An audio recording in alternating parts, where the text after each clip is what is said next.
Wait. Okay.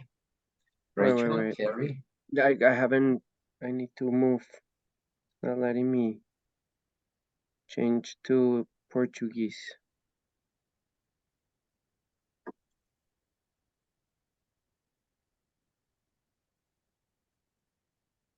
So Rachel, we're going to be recording both in Spanish translation and the Portuguese translation. So hopefully you'll be a very popular thing on YouTube tomorrow. Yes. And you know, I did want to remind you, Rachel, to speak slowly so that people can translate on these other channels as well. So if you can, we'd be grateful. Ronnie, do you have what you need, or you're still trying to get into the Portuguese? Oh, I'm ready. Okay. Thanks, Ronnie. Okay, very good. We're ready, Carrie. Okay, very good. Well, thank you everyone for joining us this evening. I am excited to welcome Rachel.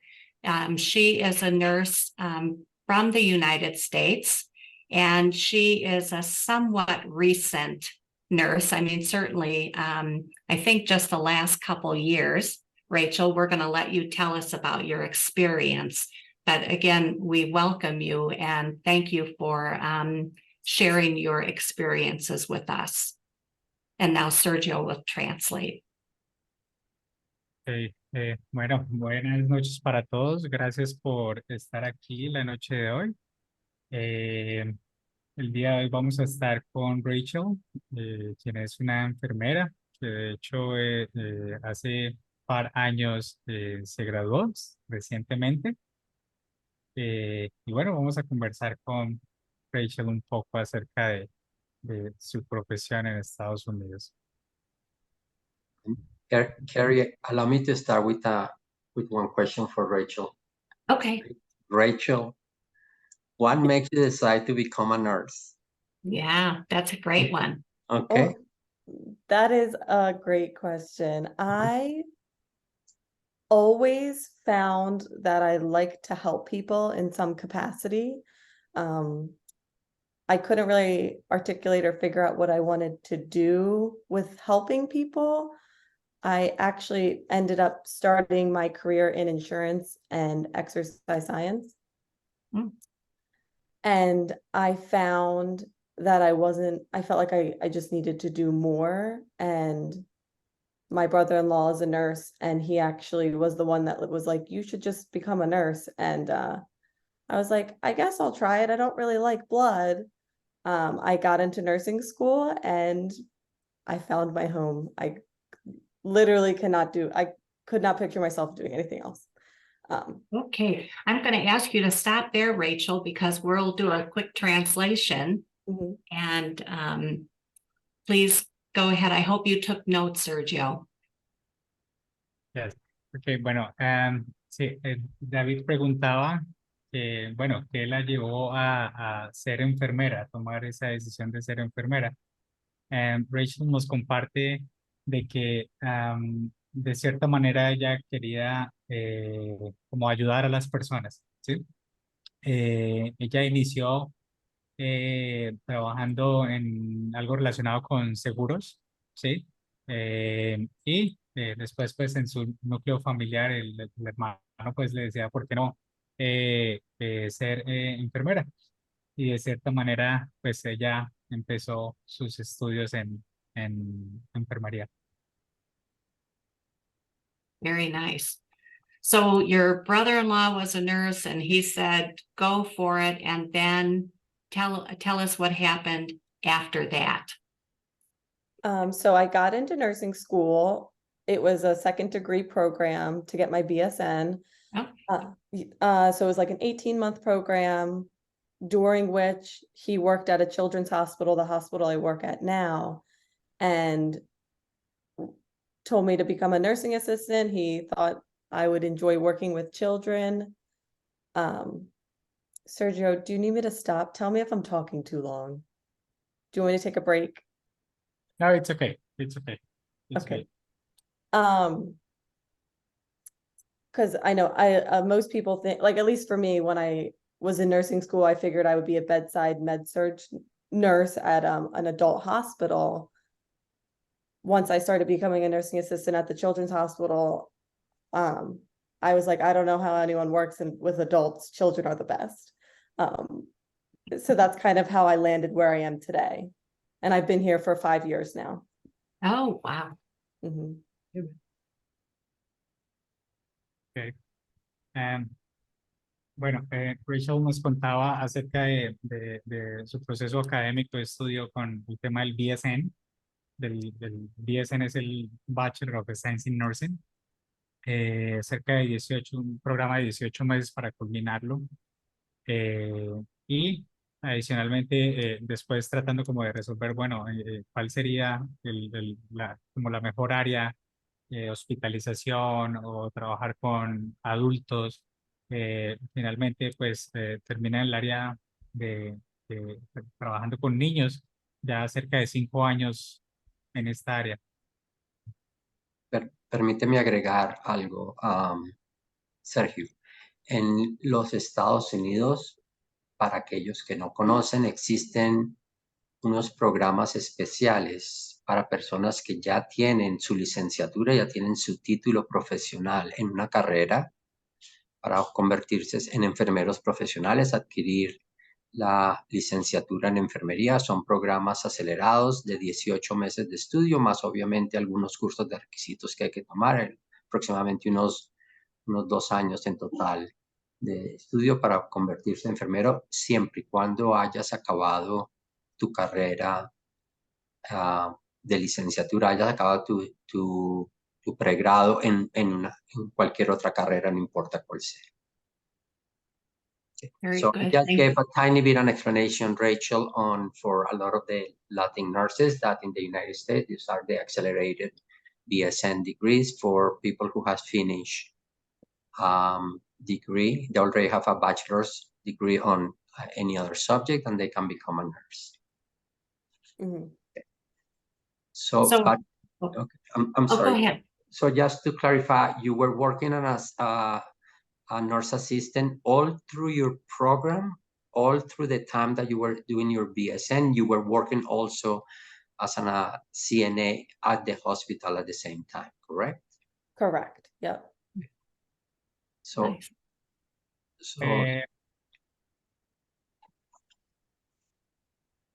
Mientras Rachel estaba estudiando, pues ella trabajaba a la par como CNA, que es otra de las posiciones que existen, digamos, en el campo de la enfermería. ¿Sí? Están, solo como para clarificar, David, existen los CNA, los LPN y está el Registered Nurse, ¿no?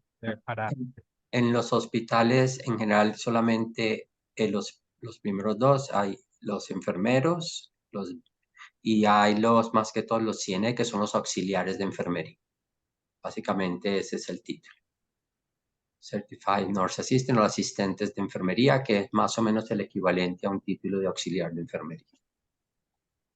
Okay. So Rachel, I have another question for you. Can you tell us about your experience taking the NCLEX RN? So, what was as an North American nurse who studied in this country, the United States, and then now the NCLEX RN. Tell me about that. How did that go for you? Was it easy? It was not easy. I don't think anyone would say that. My nursing program definitely helped prepare us with every class. We had to take a lot of nursing tests that were similar to the NCLEX style questions. I mentioned that because how I studied for the NCLEX was I pretty much just took a lot of practice tests, because you figure all the knowledge, you just have to be able to apply it. But you also have to understand that they're trying to trick you, and that it's not necessarily, it felt like it wasn't necessarily, you didn't have to know the specifics of everything. You needed to know how to prioritize and how to answer the question of what they were asking, like making sure you could get to the core of what the NCLEX was asking. I felt like they were trying to trick you a lot, is what I'm trying to get at. Like you had to be, your test taking skills, I felt like were very important. Okay, let's compared to stop and let Sergio go to start with that. Mhm. Bueno, la pregunta que Carrie le hacía a Rachel fue que nos contara un poco, ¿sí? Acerca de su experiencia con el examen NCLEX.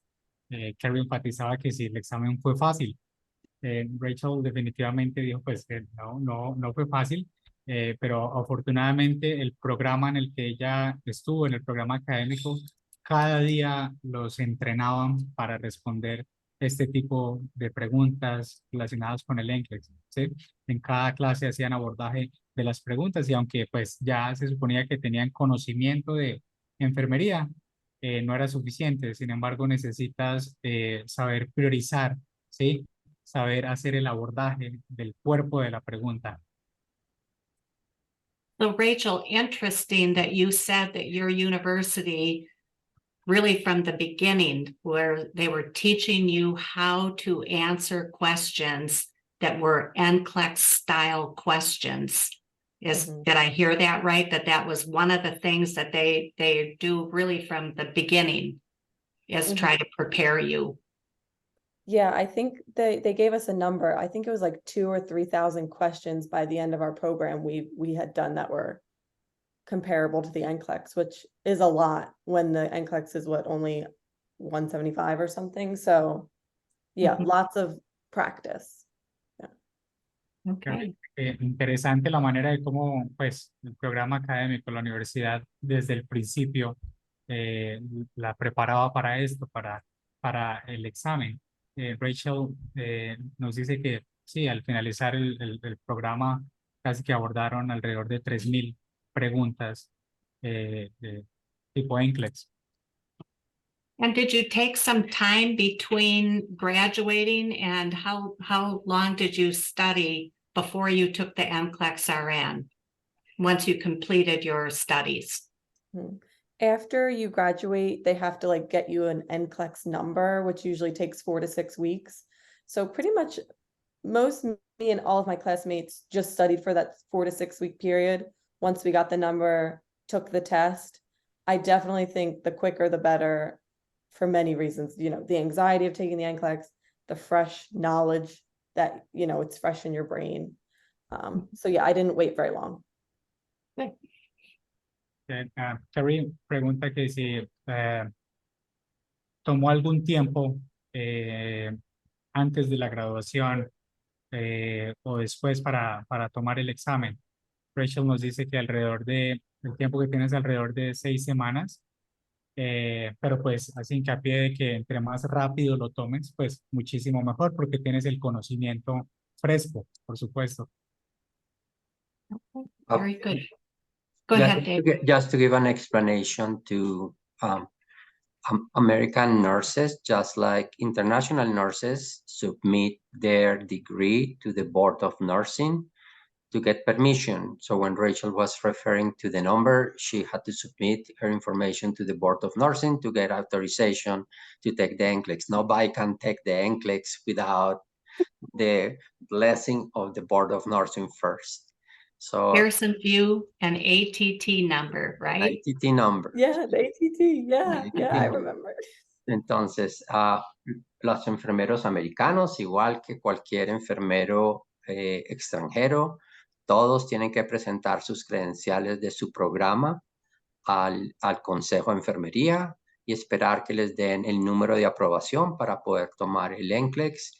Lo mismo en el caso de Rachel, ella dice que esa aprobación normalmente toma entre 4 y 6 semanas. Obviamente ese es uno de los tiempos que ella dedicó para prepararse, para complementar su preparación para el NCLEX. I just wanted to make that clarification just because, international nurses, Rachel, they all have to go through the same ATT authorization from the Board of Nursing. Okay, so I would like to move on and ask you some questions about interview. So now you've graduated, you have your NCLEX RN. and now it's time to get a job. So tell me, could you share some of the interview questions that they presented to you, or anything that was kind of stood out to you that maybe you were surprised that they asked you, or any advice that you would have? So Sergio, can you translate that, and then Rachel can answer the question? Sure. Okay, bueno, ahora vamos a dar lugar a más preguntas y relacionadas con, una vez ya graduada Rachel, pues ya a buscar trabajo, ¿cierto? Entonces, vamos a hablar sobre la entrevista laboral, ¿sí? La entrevista para conseguir trabajo. Entonces, la pregunta hacia Rachel fue si podría compartirnos algunas preguntas de las que ella tuvo durante algunas entrevistas, y si algunas de esas preguntas quizás le sorprendieron en ese momento. So one of the pieces that I felt was really important was they focused a lot on safety. I recall one question which I kind of thought was silly. They were like, would you ever go against policy? And policy is like our, how you would perform certain things for the hospital. And my answer was, of course not. So a lot of questions were focused on, are you going to be a safe nurse? Are you going to report when you do something wrong or you see something wrong? Kind of like scenario questions like that, just for safety, to make sure you would be practicing safely. Ok. Bueno, definitivamente una de las piezas más importantes es la seguridad, ¿sí? Y de hecho le hicieron una pregunta durante una entrevista relacionada con seguridad, y la pregunta fue que si iría en contra de las normas, ¿sí? de la institución, y pues por supuesto la respuesta fue no, ¿sí? No ir en contra de las normas, todo lo que tiene que ver con seguridad en la institución, y que pues qué pasaba si ella veía algo mal, si estaba viendo que de pronto algo estaba mal hecho, pues qué pasaba, todo tenía que ver como escenarios de seguridad. And Rachel, can you give us like one of the clinical scenarios that they gave you? Was it something that you felt like you easily had the knowledge to answer? To give us a little more, because they do ask clinical questions these days in interviews. Yes, definitely. I'm trying to think of a scenario. Definitely there are, of course, like the nursing questions, like how to handle. Give me a second. So, mientras que Rachel piensa la respuesta, la pregunta que Carrie le hacía es, hoy en día hay también un énfasis adicional a hacer preguntas clínicas, en adición a preguntas con respecto a la seguridad, y que obviamente se va a practicar de manera segura su carrera, que si ella se acuerda de algún escenario en particular clínico que le hayan preguntado durante su entrevista. And when you say clinical, I'm trying to think of, I don't recall them ever going through like a patient scenario. Okay. Is that what you're thinking about? Because yeah, that's what I was thinking. Yeah, I remember more like generalized clinical questions. Okay. More of like how to, like maybe, prioritizing. You have to give blood in one room. Your other patient is having some issues breathing. And then, okay. Yeah, and then like someone calls for pain. What are you supposed to do, kind of thing. And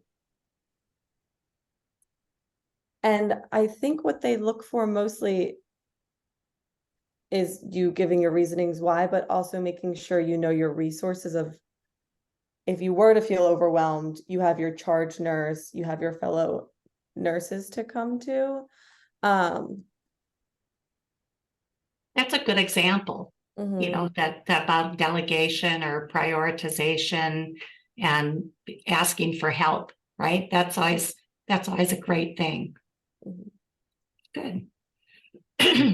Rachel, de acuerdo a la pregunta, dice que, bueno, no recuerda como un caso en particular con un paciente, algún escenario clínico durante alguna entrevista, pero sí preguntas relacionadas con priorización, ¿sí? Priorización de actividades. Ella ha citado un ejemplo, o estar transfundiendo un paciente, o que algún paciente llamara quejándose de dolor, sí, cosas que tienen que ver con delegación de actividades.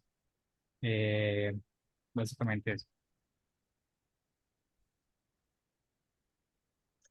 You are muted, Carrie.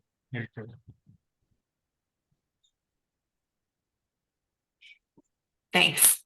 I wondered a little bit about orientation. So you got out of school, you did the orientation, and then you were ready to go, right? No. No, So, no, okay. My Tell me hospital, about that. yeah, you know, as a new nurse, everyone feels scared. It's totally normal. You feel like you have no idea what you're doing. My hospital has a nurse residency, which clumps all of the new nurses from all of the different areas in the hospital, and we have to take classes for the first full year of your nursing program. Okay. At the beginning, you meet like once or twice a month, and then it gets less and less. But during those classes, we learn about other departments, such as like occupational physical therapy, accounting, just to give you a general idea of everyone.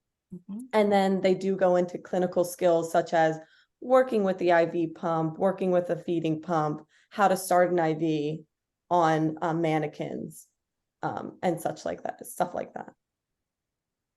Nice. Harry preguntaba acerca de la orientación, la fase de orientación, pues después de haberse graduado, inmediatamente inician a laborar. Pues, Rachel decía que definitivamente pues hay un periodo pues de orientación, y como una enfermera nueva pues lo necesitan. Contaba acerca de su experiencia mientras estudiaba múltiples áreas, áreas de rehabilitación, terapia física, y en otras áreas donde podrían reforzar las habilidades clínicas para ponerlas en práctica. So how long did it take you to start feeling pretty comfortable, to learn the different processes, to learn the different procedures, just to learn how to be a nurse in the hospital? That's a great question, because as I orient new people, that's always what they ask. I would say, honestly, I felt pretty good about my skills at 6 months, but I didn't realize until a year that I finally felt like I knew what I was doing and that I felt confident in myself. Carrie le preguntaba que cuánto tiempo le tomó a Rachel estar bien confidente y bien confortable en el servicio. Rachel nos contaba de que pues alrededor de 6 meses, pero casi que con certeza ya para el año ella ya se sentía con mayor confianza con todo lo relacionado con procedimientos y todas las actividades de enfermería.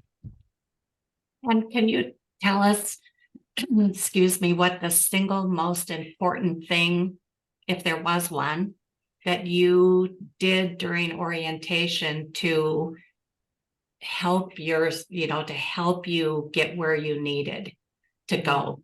Was there one thing that you would recommend that everybody remembers or does while they're in orientation, trying to figure all of this out and learn? Yeah, I would say everyone should ask questions and question everything. I used to say it all the time. I'm like, I'm a new nurse. Could you explain that to me? And it seems so silly, but in doing that, I got a better understanding of things.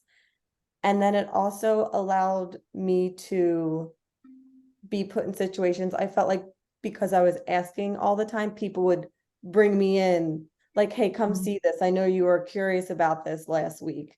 So just always saying yes to trying and seeing new things and asking all the questions.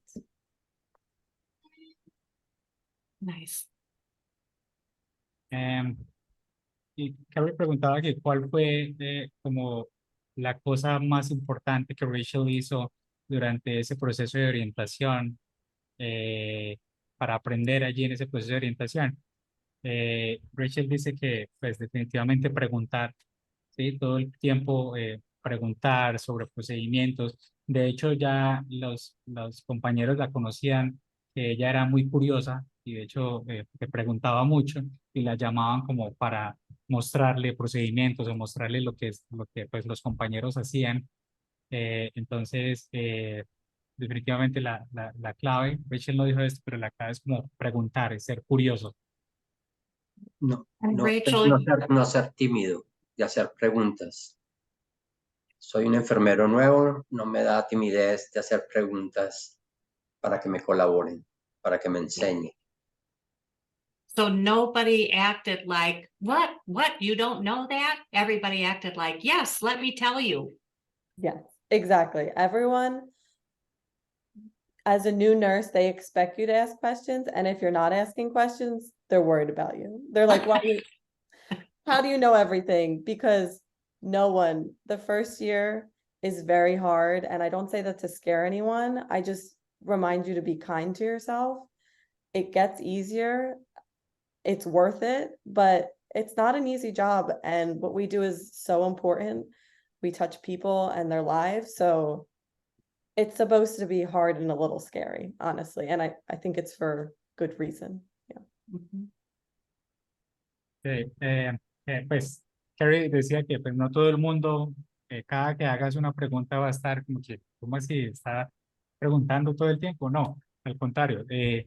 Todos saben que eres un enfermero recién graduado y que pues vas a tener muchas dudas. Definitivamente Rachel dice que no los quiere asustar, pero que el primer año es un año difícil.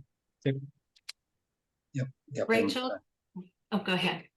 Es un año de aprendizaje, ¿no? Aprovechen lo que es un año de aprendizaje. Todos los enfermeros nuevos en los Estados Unidos toman ventaja de que ese primer año es una curva de bastante orientación y aprendizaje. Okay, so tell me a little bit about the hours that you work. What does that look like in the United States hospital? What can you share your experiences of hours and how many weekends and all of those kinds of things? For me, we work 3/12s. There are other variability, like other schedules you can work less, but that's full time, and that's 36 hours a week.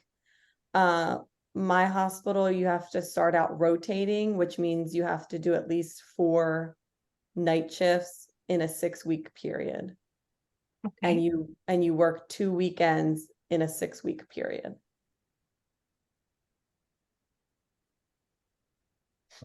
Rachel, you work nights, correct? Well, not anymore. I thankfully got off of that. Off of that, but you started on the night shift where most people work. So, Yeah. Sergio, allow me to translate that, you don't mind. Rachel, como muchos de los enfermeros en los Estados Unidos, empezó obviamente en el turno nocturno. Ella trabaja tiempo completo en los Estados Unidos. Son 3 turnos de 12 horas. Obviamente, algunas personas que por algún motivo no quieren trabajar tiempo completo, trabajan cargas menores, 2 turnos, 1 turno. En el hospital de ella, ellos trabajan por lo menos 2 turnos de fin de semana en una rotación de cada 6 semanas. Ellos cubren los fines de semana, tienen que trabajar un fin de semana, en realidad 2 fines de semana en cada rotación de 6 semanas tienen que haber hecho turnos de fin de semana. So Rachel weekend shift is just one weekend day or is both weekend days? Saturday and Sunday. Saturday and Sunday. So every 6 weeks, a full week, Saturday and Sunday, every 6 weeks you do 2 in a 6-week period. Mhm. Okay, very Yes. good. So cada 6 semanas hacen 2 turnos completos de fin de semana, tanto el sábado como el domingo, como parte de su rotación normal de trabajo. Just to add one other question with respect to your shift, when you say rotation, you didn't rotate during that time to day shift. You stay only on night shift, correct? No, so my floor specifically, I work day shift and night shift. Some floors make you do night shift only and then you switch to day shift. Mhm. But half of my hospital, we have to do both. Okay. And before I translate that, could you tell me the reasoning for that? Is because people like both shift or because you are short on They night shift? want to be able to fill the hole and no matter what. Okay. Yeah.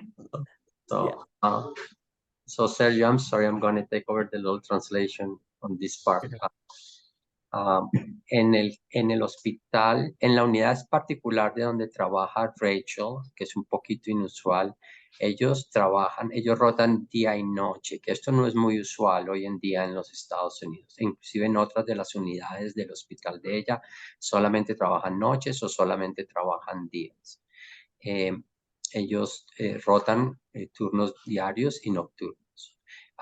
Rachel dijo que había que trabajar por lo menos en una rotación de 6 semanas, 4 turnos nocturnos, los otros los podía trabajar en teoría diurnos.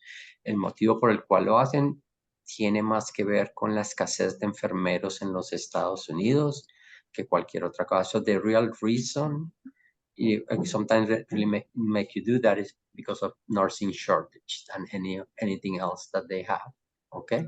Which is one of the incentives to bring all these international nurses to come to work in the United States. Exactly.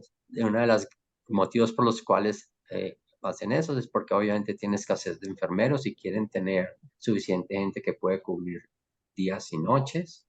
Y esto es por parte de la motivación para todos ustedes, enfermeros internacionales, para venirse a trabajar a los Estados Unidos. Sorry. No, really.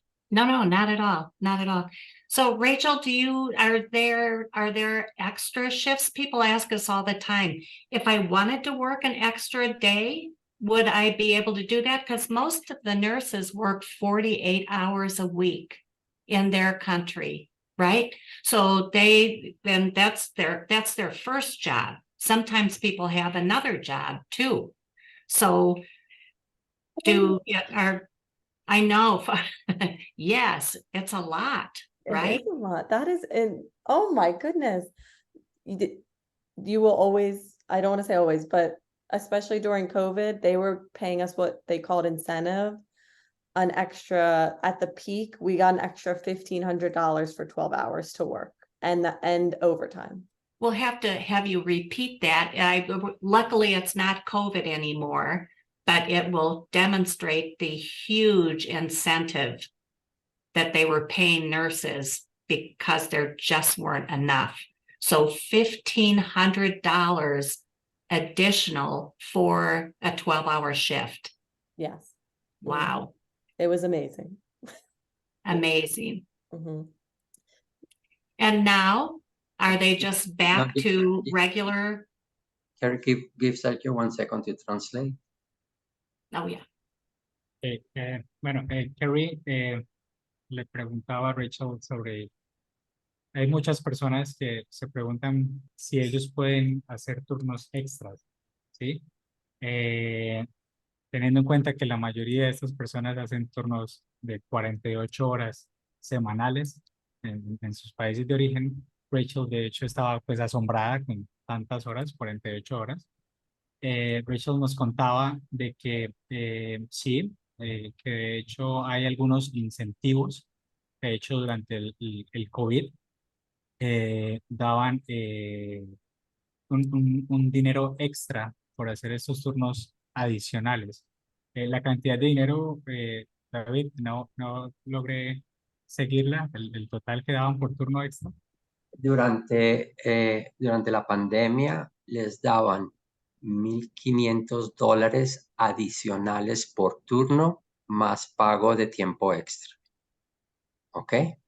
Entonces, trabajar un turno extra, por solo trabajar el turno extra, recibían un cheque de $1,500, más las horas de ese turno las pagaban a tiempo y medio. ¿Ok? So how about now? Now that the pandemic, the disaster is over, do they have additional shifts, and are they paid at time and a half if they're over 40 hours? Was there any other incentive? Yes, right now we still have, you can pick up overtime and get paid time and a half. We recently got rid of incentive and it was at $500 for 12 hours. Mhm. But they frequently do that where they'll take it away and then it'll come back. So we anticipate in the winter time with our peak season, they'll bring it back. So there's always opportunities for overtime, at least, at the very least. Okay.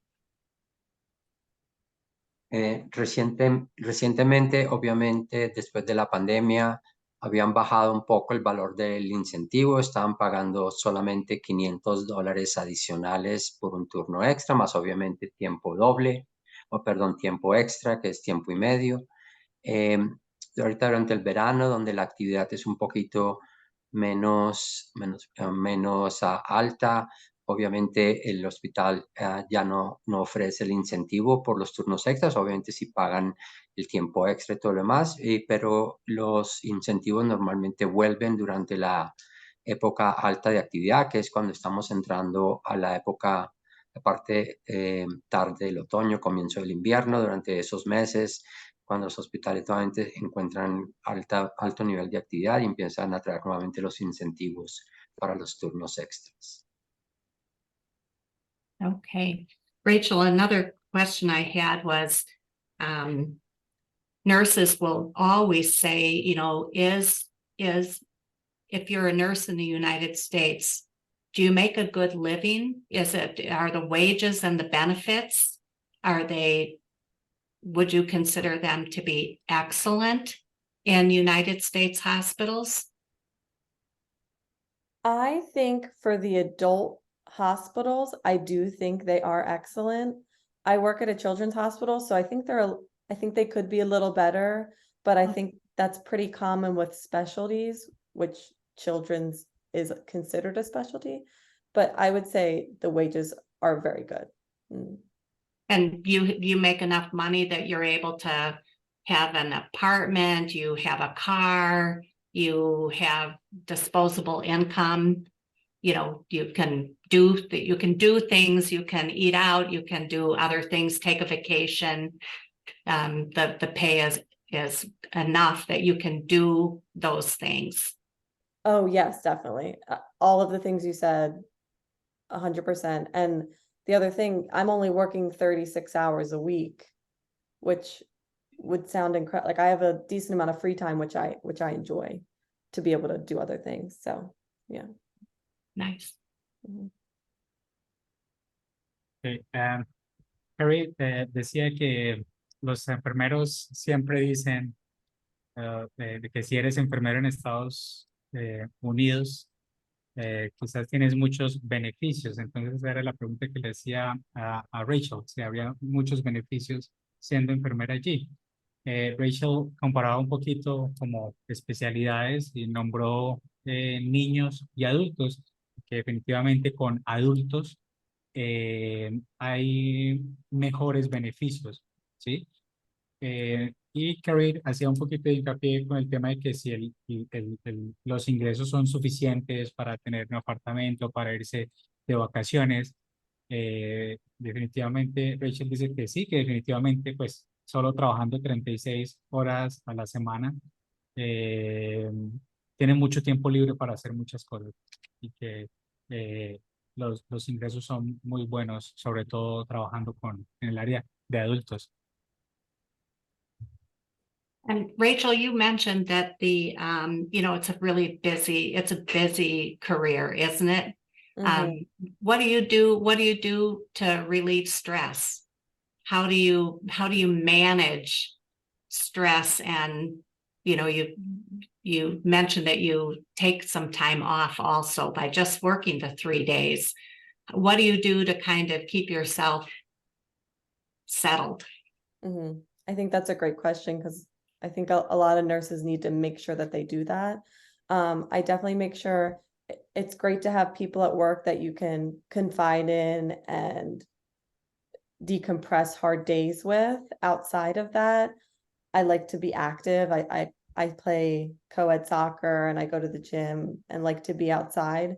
So I think it's important to be active and also find things that you like. I'm trying to get into pottery right now. You know what I mean? But yeah, and also being able to have people that you can talk to about those really hard days is very important, and managing that stress, because it is a very stressful job that we do. Yeah. Thank you. Te voy a decir que, bueno, es una carrera, enfermería es una carrera muy ocupada. Y la pregunta hacia Rachel fue, ¿qué hace Rachel para darle manejo al estrés? ¿Sí? Rachel decía que definitivamente muchos enfermeros necesitan asegurarse de tener algunas medidas para aliviar el estrés, y que definitivamente salir, ¿sí? Estar activos en su posición. Ella es muy activa, ir al gimnasio, estar muy activa, y definitivamente tener alguien con quien discutir como las cosas difíciles por las que tienen que pasar a veces, ¿sí? Tener con quien hablar. Terrific. So, Rachel, I want to just kind of repeat a few things that I heard you say that I thought were really important. And then I'll ask you if you've got any other things that you think you need people to know. So the first thing that I heard you say is, once you've completed your course of study, go ahead and take that test.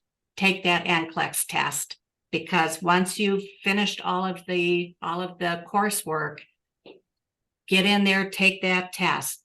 Don't wait. Okay, Sergio, I'll let you translate that. Bueno, antes de continuar, me gustaría resaltar algo importante acerca de lo que ha dicho Rachel. Y la primera cosa es, una vez que completan todos sus cursos académicos, definitivamente no esperar, ir y tomar tan pronto como sea posible el examen. And I heard you say that in the interview that, they're going to ask you some questions, and that you will be, there'll be questions about prioritizing and, safety, and it sounds like quality for patients, and, what you're going to do to promote that.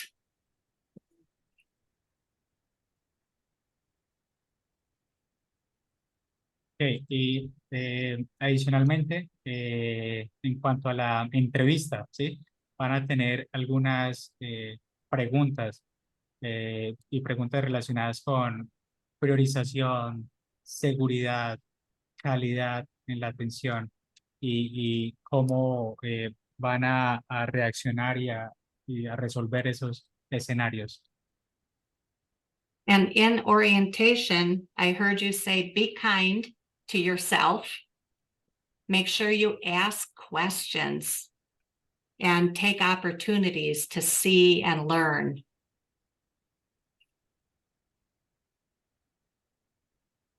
Y en cuanto al proceso de orientación, asegurarse de ser amable y preguntar, asegurarse de preguntar y de tener oportunidad de ver y aprender de todos los procedimientos y de los demás. I also heard you say that there's great salary and benefits in the hospital, and that you should make sure that you find ways to manage your stress, because it is a stressful job. So find ways to do self-care. Y adicionalmente, hay buen salario en los hospitales, pero también deben asegurarse de encontrar algunas medidas para liberar el estrés, para mejorar su bienestar. So what do you have any, people are, I'm sure, really excited to ask you questions, but tell me if there's anything else that you think is really important before we let them start about. Carrie, allow me to ask a couple of minor questions to Rachel. Oh, sure. I think one of the things that we get asked all the time is about workloads. You work on a med-surgical area. Tell people a little bit about what is your typical workload. You start your day, number of patients, how many patients you see, a little bit of the turnover of the activity in the hospital. I think that's one of the number one things that international nurses like to know. Para la traducción de la pregunta le estoy pidiendo a Rachel que nos cuente un poquito cómo es su día normal, sus cargas laborales, el número de pacientes, el número de pacientes que entran y salen de las unidades, que nos cuente un poquito de su trabajo laboral, que es una pregunta normal que todo el mundo quiere saber. So in the pediatric world, you typically have 3 to 4 patients, 3 during day shift, and then you might get 4 on night shift. The turnover really is based on the floor. So that's definitely a great question to ask your interviewer. For me, I would start with 3, discharge 1, and then go back to 3 patients. So Rachel nos dice que en los hospitales pediátricos, las cargas laborales son normalmente entre 3 y 4 pacientes. Lo más común es aproximadamente unos 3 pacientes durante los turnos diurnos y aproximadamente, no siempre, pero normalmente 4 pacientes en los turnos nocturnos. Dentro de sus 12 horas, lo más probable es que ella dé de alta a un paciente y obviamente recibe a un paciente, admite a un paciente dentro de su carga laboral. El número de pacientes que entran y salen de una unidad depende un poco de la unidad y esa es una de las preguntas que ella les sugiere que le hagan al grupo que le están haciendo la entrevista, cuál es la tasa de rotación de pacientes dentro de la unidad. Rachel, that's for a standard med-surgical unit in a pediatric hospital. What about intensive care areas? What about step-down areas? Other modalities, other kind of services that you may have in the hospital? Sure. Our ICUs can have a max of 2 patients. Our step-downs are similar to our med-surg. They max more at 3 patients, so they have more like 2 to 3, but primarily all of the floors are about 3 or 4. The ICUs are really the only ones that get capped at 2. If you're in the emergency department, you can have 4 patients, and the way it works is you're in a pod with another nurse with a total of 8 patients, so you both have 4, but you guys are like partners. So, le preguntaba a Rachel que en las otras áreas del hospital, en las otras áreas de especialización, cómo son un poco las cargas laborales. Entonces, nos comentaba que en las áreas de cuidados intensivos, obviamente el máximo es 2 pacientes. Está completamente, no sobrepasan la carga de 2 pacientes. En las unidades de cuidados intermedios, normalmente la carga laboral es bastante similar a la de las áreas de medicina y cirugía, aproximadamente unos 3 pacientes, 2 a 3 pacientes, pero no exceden los 3 pacientes. En las áreas de emergencia, en el hospital de ella, trabajan en grupos donde 2 enfermeras manejan 8 pacientes, hasta 8 pacientes. Entonces, en principio, la carga laboral pueden ser 4 pacientes por enfermera, pero es como una unidad de 8 camas donde hay 2 enfermeras atendiendo en la área de emergencia esos 8 pacientes. And Rachel, what about assisted caregivers that collaborate with you? Are you primary care, little help from CNAs? Who else is with you on the units? Yes, we have nursing assistants, the CNAs, and they get anywhere between 8 to 10 patients. So usually we'll have like 2 to 3 on the floor. And then we have a clerk who answers our phones and the call bells. And then we also have respiratory therapists who take care of all the respiratory treatments and the ventilators. Anything respiratory related, they handle. And then, of course, social work and the doctors, but on the immediate floor. Okay, and in the pediatric hospital, do you do all your draws, all the blood draws? Are they all part of your workload, or the lab is sending phlebotomists to do the work? That depends on the hospital. So where I work, we do our own lab draws, but we have an IV team to place IVs and to help if there's like a challenging patient. But at a place like CHOP, they have a phlebotomy team, so the nurses aren't expected to do lab draws. Yo le preguntaba a Rachel con respecto a otros individuos que trabajan en las unidades, los auxiliares, los asistentes de enfermería y otros individuos. Ella dice que en el hospital de ella normalmente hay un auxiliar por cada 8 a 10 pacientes.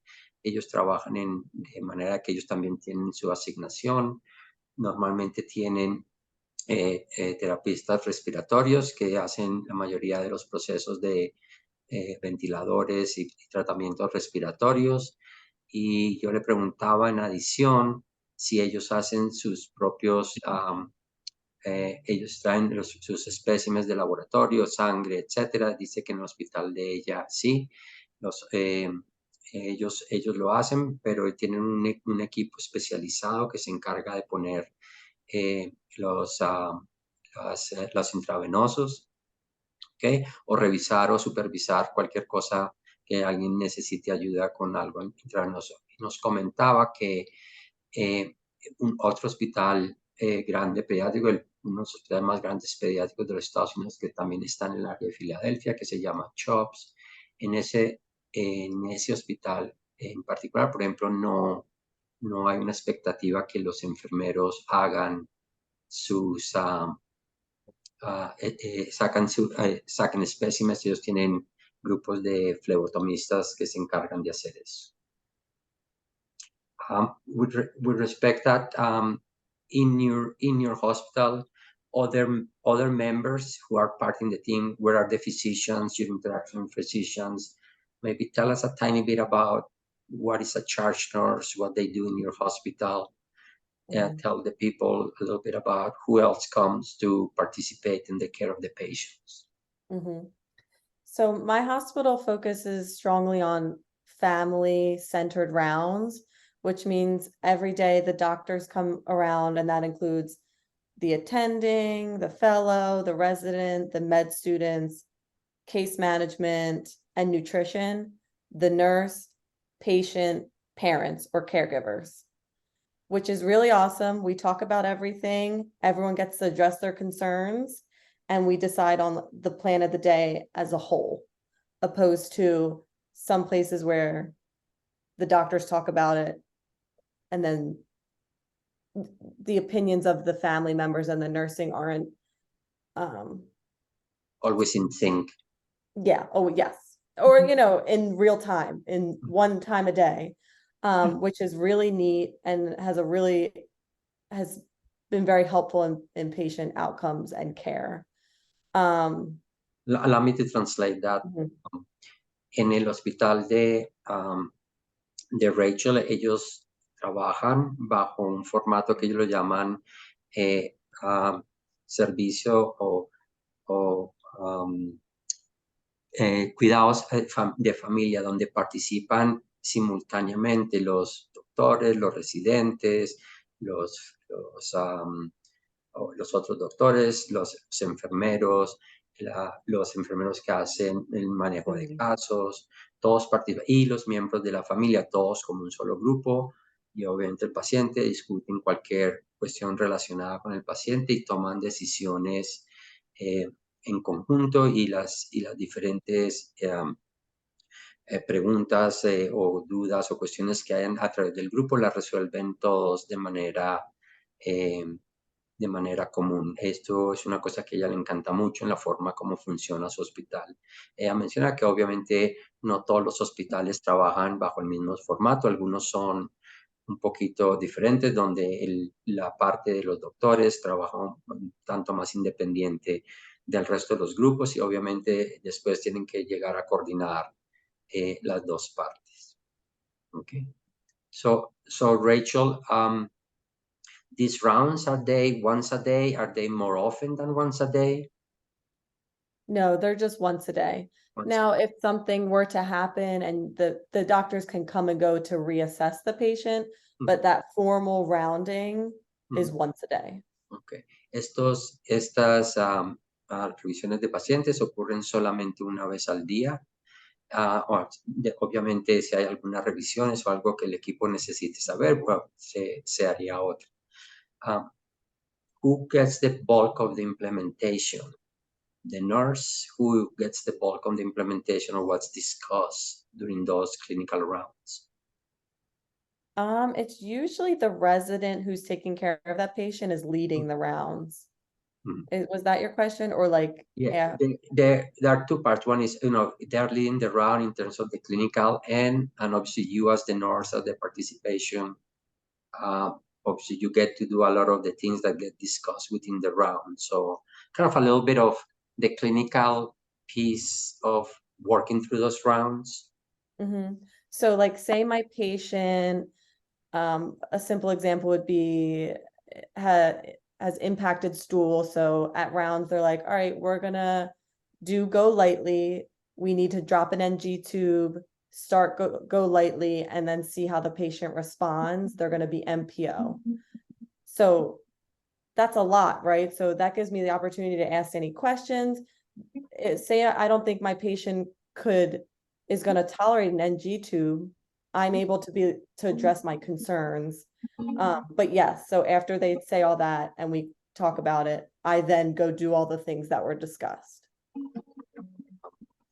Rachel nos da un ejemplo en particular, por ejemplo, donde están buscando un paciente que tiene alguna obstrucción y están pensando ir despacio en tratar de utilizar algún tubo, algunos tubos para facilitarle, pero ella como enfermera tiene dudas que, por ejemplo, el paciente pueda tolerar estos tubos. Entonces ella, obviamente el grupo revisa si es bueno hacerlo así, o si van a suspender los tubos, o si van a hacer alguna otra algún otro tipo de intubación, para que se pueda en conjunto el grupo decidir cuál es el mejor camino para continuar. Sergio, clínicamente traduje correcto lo que dijo Rachel.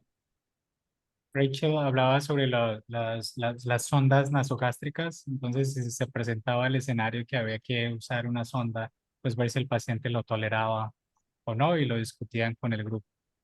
Okay, perfect. Yeah.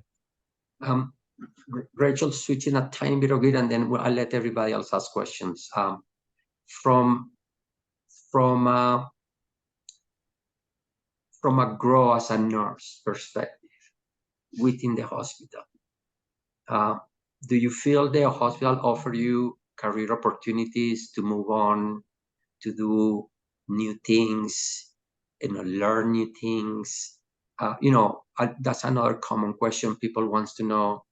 Am I stuck in this job for the rest of my life? Do I have better opportunities? What are the other opportunities? If this is all I want to do, that's fine. But if I wanted to do something else, do the hospital offer me opportunities to do other things, grow in different directions? That will be an awesome perspective you can give people about how you feel about, the opportunities that you can or cannot get in a hospital? Mhm. Absolutely. The opportunities are endless, honestly. Working in a hospital, everyone seems to be a registered nurse, case management, all the different areas. Everyone's a registered nurse. How my hospital helps, they help pay for further education, like a master's or doctorate degree. They give about $5,600 a year. They also provide a bunch of classes to keep you learning, as well as help you get CE continuing education for your nursing license. Nice. Do you want to? Yeah, let me translate. So, yo le preguntaba a Rachel que nos contara un poquito de las posibilidades de crecer como enfermera que ella tiene dentro del hospital, nuevas oportunidades, o si yo simplemente me quedo como enfermera el resto de la vida. Y ella dice que no, absolutamente el hospital ofrece cientos y cientos y cientos de oportunidades que en cualquier dirección que ella mira dentro del hospital, todo el mundo es una enfermera registrada. El hospital les ofrece a ellos $5,600 anuales para avanzar su educación, para hacer una maestría, una certificación o volverse un doctor en enfermería. Hay muchísimas oportunidades de capacitación, tanto en constantes programas de educación continuada, que unas son mandatorias y otras son voluntarias para que la gente avance, y obviamente posiciones donde trae nuevas perspectivas y nuevas oportunidades para el enfermero. Is there, for example, one of them that you have thought eventually you would like to do or move on or do something? And Yes, we have clinical nurse educators and clinical nurse specialists, and you need a master's degree, and they work on each unit, helping educate, stay up to date with practices with the patient populations on the unit. It's more of like a education role, which is very interesting. Actually, one of my coworkers got her master's and is our clinical nurse specialist. So we know her, and it's great. So yeah. yo le preguntaba a Rachel que si hay alguna en particular que ella está pensando que quiere hacer en el futuro, y ella dice que ella está muy interesada en hacer una maestría y volverse una enfermera que se llama una enfermera clínica especialista o una enfermera clínica educadora, que la mayoría de los pisos de las unidades de los hospitales mantiene una. Ella tiene una compañera que recientemente se terminó su maestría y ahora trabaja dentro de la unidad como la educadora clínica en el hospital. So, what I want to highlight on this, Rachel, and it would come nicer from you than for me, is I always like to tell people that the United States offer really the largest amount of career growth for nurses that they are available. All they need to do is just want them, nothing else, that they are unendless. But I think it will sound much nicer from you than from me. I would like them to believe that it's true when I say that to them. Well, I'd like to add something as well, because the perk of being a nurse is that you don't have to stay in one area. Once you get into a health system, like my health system has a lot of satellite. Like if you don't like inpatient, you can go outpatient, you can switch floors. There's so much opportunity within your health system. That's amazing. But speaking about them wanting you to give you all these opportunities, my hospital, we have a clinical ladder for nurses. So they not only want you, they help you advance your career and your knowledge. They make us have goals each year of what are you going to do? How are you going to learn more? So they help us in that regard as well.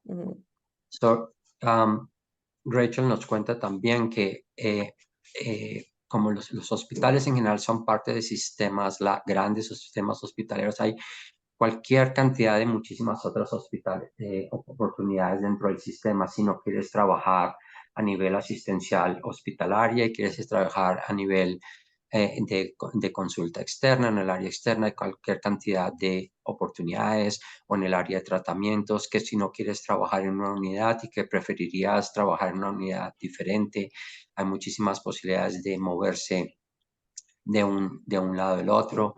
Los hospitales ofrecen una cosa que se llama escaleras de avanzar, y la intención es que tú te pongas unos objetivos anuales de cómo quieres avanzar tu carrera, y ellos no solamente te piden que lo hagas, sino que te dan los mecanismos para avanzar clínica y profesionalmente dentro de tu carrera.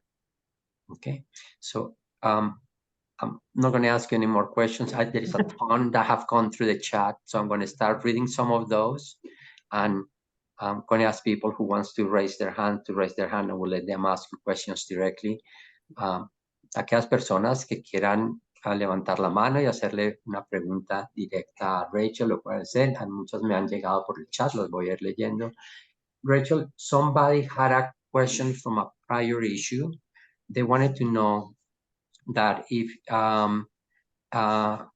you ever had a problem with a coworker when you were trying to learn something, and he or she didn't really did a great job, or didn't really want to explain that stuff, that issue that sometimes you are eager to learn something and the other person just doesn't have the patience or something to teach you something new. Are they always helpful to guide, to help, or are there sometimes conflicts on that piece? Let me translate that question and then please answer. Una persona le pregunta a Rachel si los compañeros, en particular los mentores, siempre están abiertos y disponibles a explicar y ayudar en todo y guiarlos en todos, o si hay a veces algún conflicto durante esa parte. So, Rachel, that's... So I am a little spoiled because I work at a wonderful hospital. I haven't had this issue too much. I've definitely had friends who've had issues with people not being receptive to questions, but I don't think it's as common as it used to be from what I understand. I think you'll find quickly that nursing is a team sport. So everyone's is there to help each other. And that I'd like to think if someone in that moment didn't want to teach you, that maybe they were having a hard moment, because for the most part, I've found that the nurses are so helpful. And I know that there used to be the saying, like, nurses eat their young. Mhm. I don't think that is as prevalent today. And I think we've been working really hard not to be like that. So hopefully it'll be uncommon for everyone, but. So, Rachel dice que ella está un poquito en la situación personal de ella, en el hospital de ella en particular, eso pasa muy poco o muy rara vez. Hoy en día la intención es más que los enfermeros trabajan en equipo y se ayudan bastante unos al otros. Obviamente, de vez en cuando alguien puede tener un día complicado y no es tan... no ayuda tanto como uno quisiera que ellos ayudaran, pero en general siempre hay una actitud buena de ayuda. Las percepciones antiguas donde los enfermeros nuevos tenían que sufrir porque no recibían tantas ayudas de las personas que tenían más experiencia, eso ha cambiado bastante. Ya no considera que ustedes van a estar expuestos a una situación donde no van a encontrar bastantes ayudas y bastantes colaboración de los compañeros que trabajan con ustedes. Mm-hmm. Can I add to that? Yeah, of course. When looking for places to work, a good question would be to ask if they have a mentor program. We have a mentor program at our hospital. A new nurse gets put with a mentor, and it's an awesome program because it allows those new nurses to have someone that they can go talk to all the time. That's kind of their go-to person. So when they're having a shift and, you know, Nurse Susan was so rude to them and you were asking a simple question, they at least have someone that they can go be like, oh my gosh, like, what the heck? Or be able to just ask the question to them. I think that's very important to have that kind of support as a new nurse. So, Rich, so you know, the majority, I'm not saying all our hospitals that we bring nurses pretty much work under a mentor program. Yeah. That's part of what we kind of demand for international nurses, that they have to provide a mentorship program for them to transition. So let me translate though, because I think that's a great comment that you made. Una de las cosas súper importantes que Rachel le dice es que obviamente el hospital o institución donde vas a trabajar tenga un programa de mentoría, y la buena noticia es que obviamente todos los hospitales donde nosotros traemos enfermeros tienen los programas de mentoría, con la intención de que si la persona con la que estás trabajando está en un día complicado o tiene alguna cuestión, siempre cuentas con un mentor al que te puedes acercar, preguntar, pedir colaboración y avanzar en esas partes. El hospital donde Rachel trabaja tiene un programa de mentoría. Okay. I'm trying to be cognizant of the time and not to ask a lot of small questions, which I think we have for the most part covered.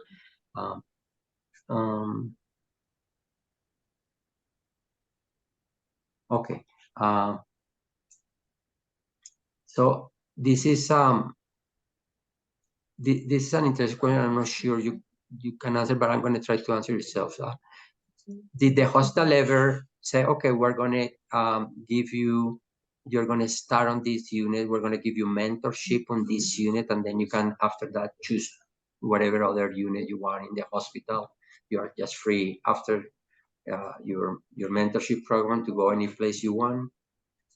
Is that the way the hospital works? I think you can just move around. You just would have to apply to other units. Mm-hmm. So they would have to just have positions open. There's no contracts about having to stay on a unit, at least where I work, for a certain amount of time before you move on. Okay, don't they ask you at least to at least don't move more than every 6 months, at least stay 6 months on a unit or a year before you can jump unit? They never said anything like that. I mean, definitely as a new nurse, I feel like it would be best not to move around so much before you get your skill set and your confidence, but okay. Yeah, no restriction. Okay. La pregunta que una persona le hacía a Rachel es si después del proceso de mentoría o de orientación e introducción, uno puede moverse a cualquier otra unidad dentro del hospital, y Rachel sé, en el hospital de ella en particular no hay ninguna restricción, siempre y cuando hayan oportunidades en otras unidades, no hay motivos por el cual no te puedas mover a otra unidad dentro del hospital. Yo le pregunté que si había alguna restricción de por lo menos no hacerlo con más frecuencia de cada 6 meses o cada año. Dice que en el hospital de ella en particular nunca les han exigido que no apliquen con ninguna frecuencia, pero que ella de todas maneras recomienda a una persona que está iniciando su carrera no moverse tan rápido, básicamente aprender el área en el que estás trabajando.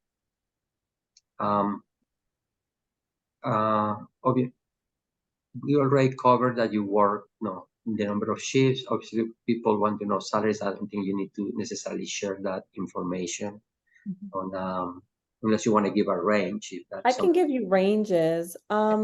New nurses in pediatrics make like $32 to $35 an hour. And then in adult world, I think it's closer to 40. And then we also do differential, so you get paid extra money for night shift and weekends. How much are your differentials? From 7 to 11 p.m. it's 10%. From 11 p.m. to 7 a.m. it's 15%. And then Saturday and Sundays, the whole weekend, it's an extra 20%. Extra 20%. Para aquellos que preguntan salarios, ya dice que en el área donde ella vive, en los hospitales pediátricos, para una enfermera recién graduada, normalmente están recibiendo entre 32 y 35 dólares por hora. En el área de adultos, normalmente están recibiendo alrededor de los 40 dólares por hora. Esto no incluye obviamente los diferenciales de nocturnos o fin de semana, los diferenciales nocturnos en la parte de la tarde son aproximadamente el 10% del salario, en la parte de la noche, la medianoche hasta las 7:30 son el 15% del salario y durante los fines de semana el 20% del valor de la hora salarial, como para que ustedes tengan una idea en el hospital de ella cuáles son las áreas. Are there one other question, and Carrie, keep me on time. Are there It's any? time, Jeff. Yeah. It's time, Jeff. I'm going to ask you one more question. Then. A person has a particular key question to you, and they are dying to jump into a procedural area. Are there easy opportunities to jump to procedural areas? No. People who may want to do, jump into an OR endoscopies, or people who are interested to jump in areas who are not, inpatient, they just want to go to more procedure opportunities, Like procedural areas. Like right away, like fresh out of nursing school, going straight there? Mm-hmm. Either that or a person who is coming from abroad, are they easy going into procedural areas? For the most part, yeah. I know ORs right now are in need of nurses, so if there's anyone who wants to do that. Some of the other specialties like IR, stuff like that, there's less positions, so I guess it just depends on demand, but they'll train you. Mm-hmm. So no experience is required, yeah. Wow. Entonces, sí hay muchísimas oportunidades en las áreas de procedimientos. Depende un poquito de la demanda, de cuántas personas hay, pero en principio no hay ninguna restricción. Siempre y cuando quieran, no se necesita tener ya conocimientos, inclusive ellos te entrenan en esas áreas. And Rachel, I promise this is the last question I'm going to ask. Last question I'm going to ask. One person, because I think you need to add a tiny bit. You talk a little bit about that, but I think people would love to hear. Somebody wants to know if hospitals help with the mental well-being of their nurses. That is a hot item question these days. So if you don't mind answering that last question, I think they would love to hear it from you. Yes.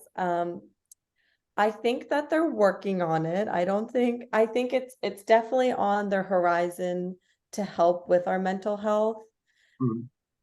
There's a lot of room for improvement. The way they help usually is like debriefing is really common for like when a patient passes.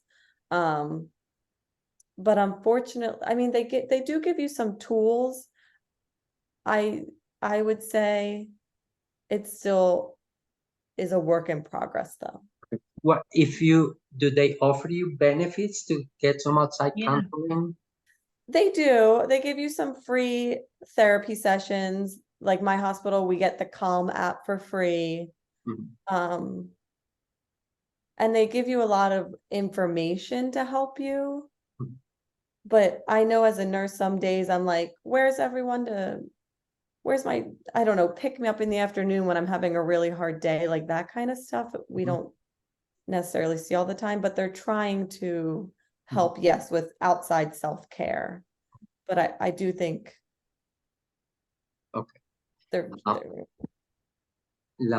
La última pregunta que le hice a Rachel, que le prometí que era la última pregunta de la noche, es que si los hospitales ayudan con la parte psicológica, con el soporte psicológico a los enfermeros.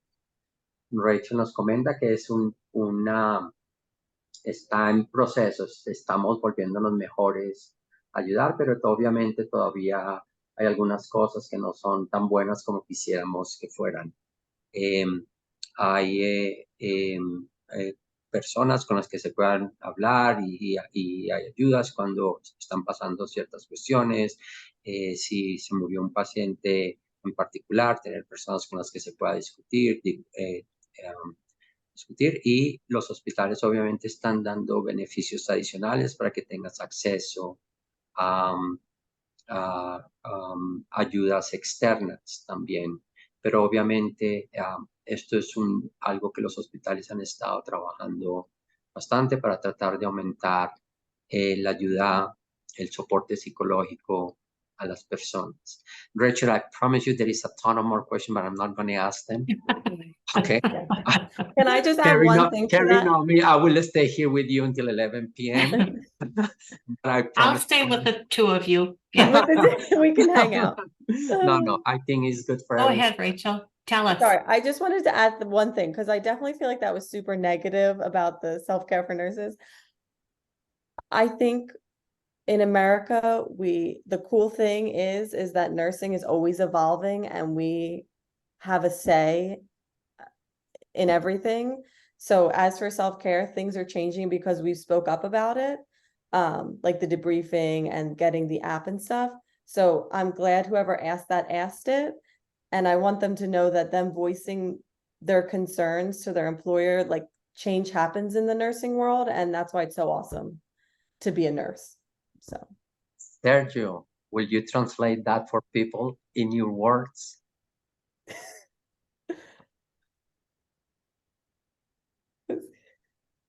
Okay. ¿Cómo lo abordo? Ok. En los Estados Unidos, Rachel dijo, ella no quería dejar una impresión negativa de que con la cuestión de la ayuda mental y psicológica a los enfermeros. Una de las cosas que a ella le encanta de la profesión de enfermera en Estados Unidos es que ellas tienen muchísimo que decir y participación en la parte laboral y cómo funcionan las cosas. En este momento hay un esfuerzo bastante grande donde los enfermeros han pedido más ayuda psicológica y los empleadores están trabajando bastante para colaborarles en eso. Rachel, I think I did a fairly good job translating that. I was hoping for Sergio to pitch in a little bit, but it sounded good. It sounded good. It sounded good. I'm still thinking about that. Right. Thank you.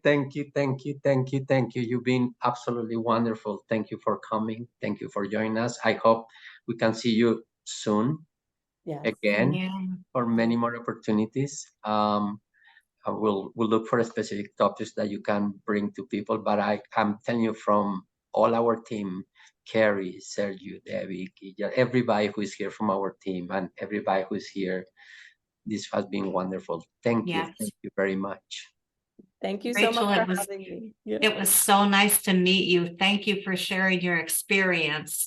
And if I had small children, I would hope that I was in your town because you are exactly who I would want to be my nurse. Oh, thank you so much. Yeah, thanks so much. I really appreciate it. I love being here. Please, any way I can help. I love helping new nurses get on their feet. We need them. So thank you for having me. Okay, very good. Well, thanks, everybody. Thank you, Sergio, for translating. Raul, thank you for Portuguese. And thank you, everybody who came and listened to this great presentation tonight. Rachel, there was 85 people that wanted to come and spend time with you today. So again, thank you for all of your wisdom and your experience. Thank you for having me. Thank you, everyone, for coming. Okay, everybody. Good night, Thanks everyone. a lot. Good night, everybody.